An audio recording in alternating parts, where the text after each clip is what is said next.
अस्सलाम वालेकुम नाज़रीन, पंजाब असम्बली से नवाज़ ताहिर।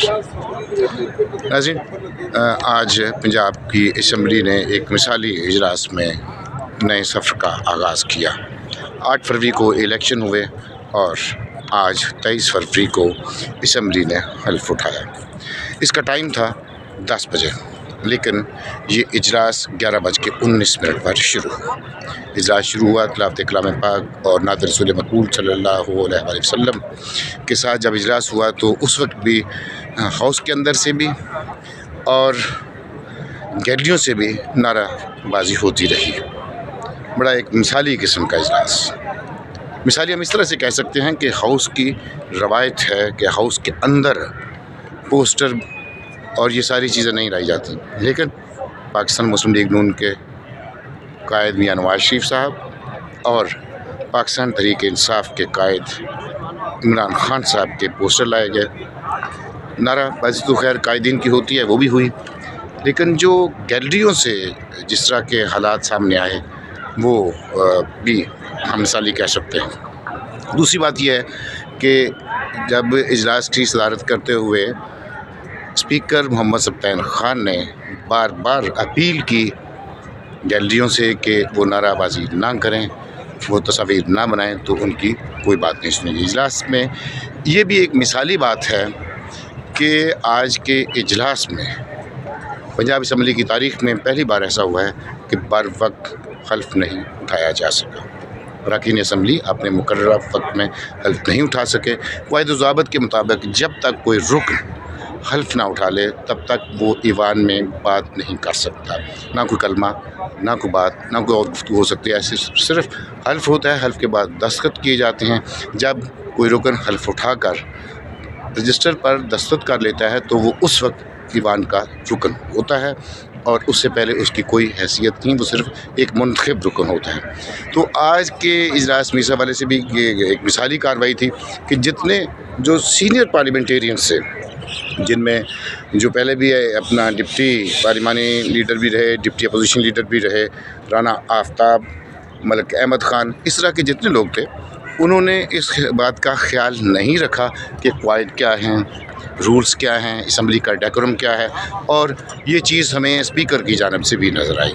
स्पीकर भी गिरफ्त नहीं रख सके। ज़ाहिर उनका पहला दिन था और कल वो नए स्पीकर के इलेक्शन के बाद वो रुखसत हो जाएंगे, लेकिन आज भी वो इजलास कंट्रोल नहीं कर सके। उन्होंने जो PTI के लोग थे उनके मुतालबे क्या, उनके इस एतराज़ पर कि उनके लोगों को असम्बली में आने नहीं दिया गया, जबकि मुस्लिम लीग नून के लोगों को, या जिनको हुकूमती पार्टी कह रहे हैं, उनके लोगों को असम्बली में लाया गया और गैलियाँ भर दी गई, नाराबाजी की गई।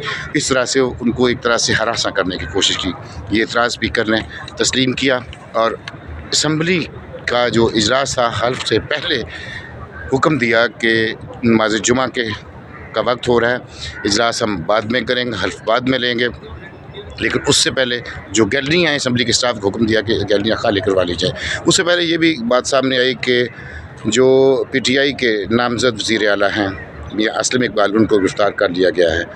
स्पीकर ने यह भी कहा कि अगर ये बात, उन्होंने रिपोर्ट मांगी है, अगर वो गिरफ़्तार हुए होंगे तो उनके लिए प्रोडक्शन आर्डर जारी किया जाएगा। PTI के जो मुंतखब आज़ाद अरकान असम्बली हैं, जो सुन्नी इत्तेहाद काउंसिल का हिस्सा बन चुके हैं, अगर वो कोई लिस्ट देंगे अपने मेहमानों की तो उनको भी गैलरियों में एडजस्ट किया जाएगा। और इसकी ज़िम्मेदारी उन्होंने मलिक अहमद ख़ान पर डाली कि वो गैलरियों में जगह बनाएंगे। इसी हल्ले गुल्ले में, इसी गुफ्तगू के दौरान हल्फ नहीं उठाया जा सका और स्पीकर को नमाज जुमा की वजह से 12:50 पर इजलास मुलतवी करना पड़ा। उन्होंने ऐलान किया कि 12:50 पर मैं इजलास मुलतवी करूँ और 1:45 बजे इजलास दोबारा शुरू होगा और उस वक्त सिर्फ हल्फी कार्रवाई होगी। उससे पहले स्पीकर मोहम्मद सब्तान खान को मलिक अहमद ख़ान ने रूल्स की किताब पेश की। सेक्रेटरी असम्बली आमिर हबीब उनके साथ थे। उन्होंने बताया कि जी इसके सिवा और कोई कार्रवाई नहीं हो सकती, मासूआ इसके हल्फ होगा, बाकी सारी चीज़ें बाद में होंगी। खैर अल्टीमेटली हल्फ हो गया। जब हल्फ उठाया गया तो ख़वातीन को सबसे पहले हल्फ के बाद जो रजिस्टर है अरकान का उस पर साइन करने का मौका दिया गया। तो हरूफ हजी के हिसाब से जो सबसे पहले हल्फ उठाया वो थी बासमा चौधरी। वो इससे पहले भी असम्बली को रुकन रही हैं और गबरी उनकी तीसरी असम्बली है। उसके बाद जो आज की अहम शख्सियात थी, ज़ाहिर है वो अगले दिनों में पंजाब की पहली ख़ातून वज़ीर आला बनने जा रही हैं मोहतरमा मरियम नवाज़। तो उनके साथ साबिक़ वज़ीर इत्तलात मरियम औरंगज़ेब थी। सबसे पहले तो मरियम औरंगज़ेब साहबा ने 11:47 पर वो जब आई थी तो फिर उनका जो उन्होंने 2:47 पर सिग्नेचर किए रजिस्टर पर और नामज़द वज़ीर आला मरियम नवाज़ साहबा ने 2:48 पर रजिस्टर पर सिग्नेचर किए और सिग्नेचर करके वो इस ईवान की बाकायदा रुकन मुंतखब होगी और मेरा ख्याल है कि इतवार को वो चीफ मिनिस्टर भी मुंतखब हो जाएंगे। अहम बात यह है कि हम ये कहते हैं कि अरकान असम्बली सिफारिशें करते हैं और हम करवाते भी हैं, ये हमारा ओवरऑल एक सिस्टम है। आज जो पहले दिन मैंने देखा जब स्पीकर असम्बली अरकान असम्बली को के नाम पुकार रहे थे ताकि वो आके रजिस्टर पर हल्फ लेने के बाद रजिस्टर पर अपने दस्तखत करें, तो उसके लिए भी सेक्रेटरी असम्बली से बार बार सिफारिशें की गई कि उनका नाम पहले लिया है, उन्होंने जाना है। तो ये तो सिफारशी कल्चर कब ख़त्म होगा, कैसे ख़त्म होगा, वो तो एक अलग बात है, वो एक सिस्टम है, लेकिन ये बात यहाँ भी नज़र आई। सबसे अहम बात ये है कि स्पीकर असम्बली ने रूल्स को कितना सामने रखा, कवायद को सामने कितना रखा, रवायात को कितना सामने रखा। जब तक कोई रुकन मुंतखब ना हो जाए तब तक उसके बारे में कोई हतमी फ़ैसला स्पीकर देने की अथॉरिटी नहीं रखते।